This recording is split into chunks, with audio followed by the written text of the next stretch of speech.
The Galactic Council chamber fell silent as Ambassador Kelvin strode through the crystalline doors.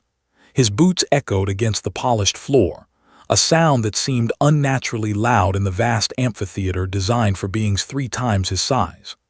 Around him, representatives from 200 species observed with their various sensory organs, some with eyes, others with thermal pits, and a few with senses humans couldn't even name. Counselor Thexvar, a towering arthropod from the Chitauri Empire, clicked his mandibles in what might have been amusement. "The human comes alone," he announced to the assembly. "How typical of their arrogance."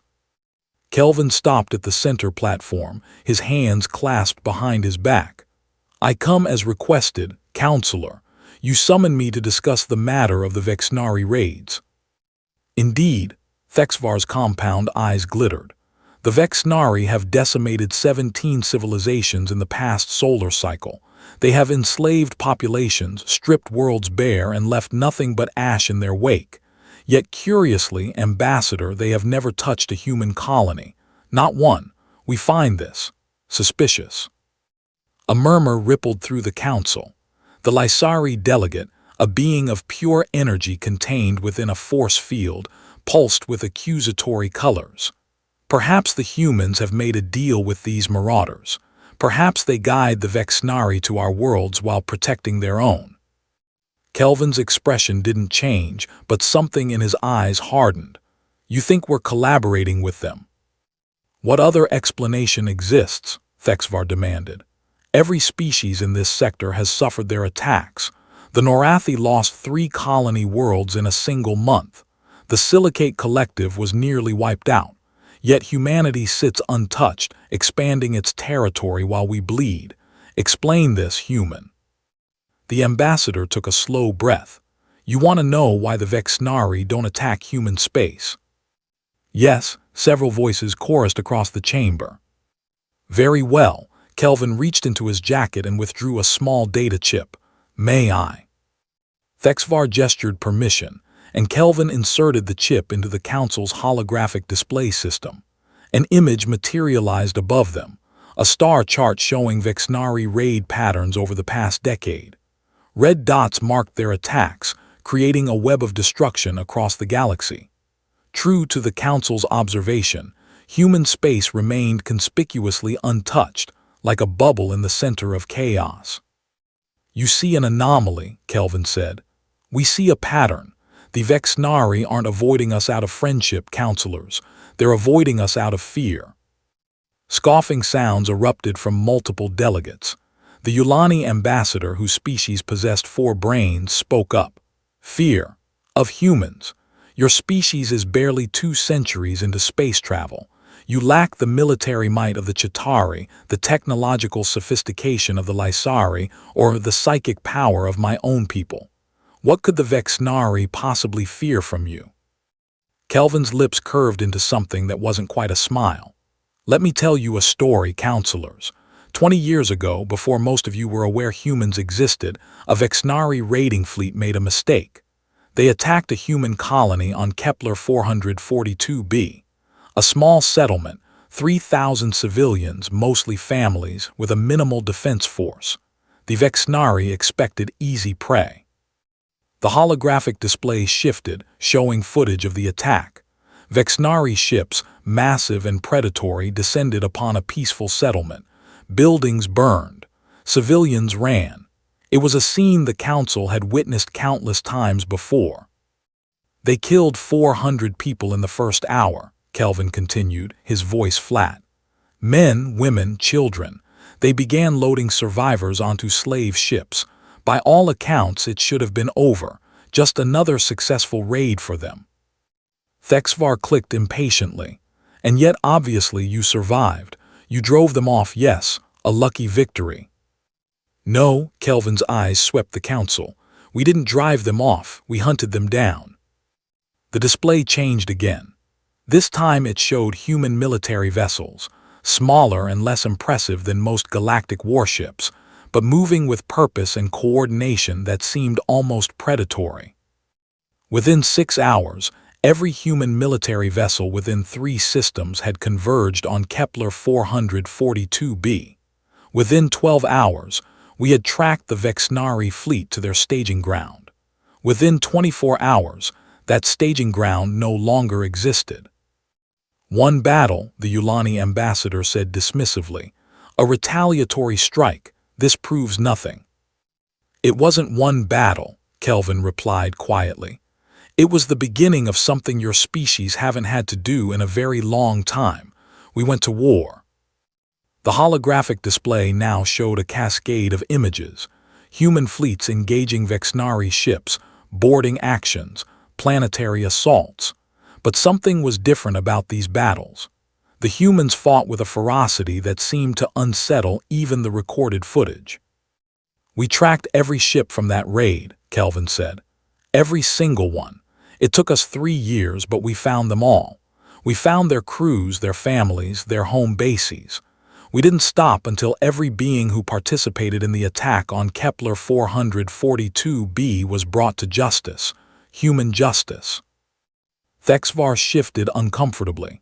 Surely the Vexnari retaliated. They are not known for accepting such defeats. "They tried." Kelvin's voice carried an edge now.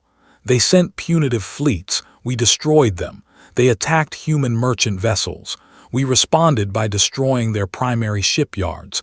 They executed human prisoners of war." He paused. "We made them regret that most of all." The chamber had gone very quiet. The Lysari delegate's energy field flickered with uncertain colors. "You see, counselors, you approach warfare as a cost-benefit analysis. You calculate acceptable losses. You negotiate truces when the price becomes too high. You understand war as a tool of policy." Kelvin's gaze hardened. "Humans understand war as a personal affront. When you attack our civilians, you don't trigger a military response. You trigger rage." He changed the display one final time. This showed Vexnari internal communications, translated into galactic standard. The messages painted a picture of growing desperation and fear. Reports of human vessels that pursued fleeing Vexnari ships across multiple systems. Accounts of human marines who refused to accept surrender until specific war criminals were handed over. Desperate pleas from Vexnari commanders, asking for permission to retreat from any system where humans were detected.